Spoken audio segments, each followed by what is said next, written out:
তো নমস্কার বন্ধুরা, আমি চলে এসেছি নতুন একটা ভিডিও নিয়ে, যেখানে আজ আমাদের কাছে একটা ল্যাপটপ এসেছে ইনফিনিক্সের।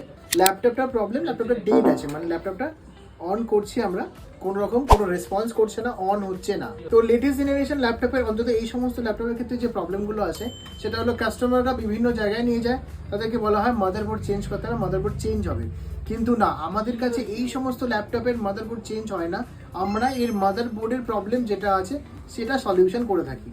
তো আমাদের কাছে এই ল্যাপটপটা যখন রিসিভ হয়, কাস্টমার এটাই আমাদেরকে বলে যে বোর্ড চেঞ্জ হবে না। তো আমরা বলি যে না, আপনার যা মাদারবোর্ড ছিল সেম থাকবে, আমরা বোর্ড রিপেয়ার করে দেবো। তো এই যে ল্যাপটপটা আছে এরও সেম, শুধুমাত্র তাই না, মাদারবোর্ড রিপেয়ার করার পর আমরা তার উপর ওয়ারেন্টি দিয়ে থাকি। তো যদি বন্ধুরা আপনাদের কাছে এরকম কোনো ল্যাপটপ থেকে থাকে যেটা ডেড হয়ে গেছে, অন হচ্ছে না, তো আজই চলে আসুন মিত্রা গ্লোবালে, স্ক্রিনে দেওয়ার নাম্বারে আমাদের সাথে যোগাযোগ করে আপনার ল্যাপটপের সঠিক সমাধান করে নিয়ে যান। আর যদি ভিডিওটা ভালো লেগে থাকে অবশ্যই লাইক, কমেন্ট এবং শেয়ার করুন। নমস্কার, টাটা, দেখা হচ্ছে পরবর্তী ভিডিওতে।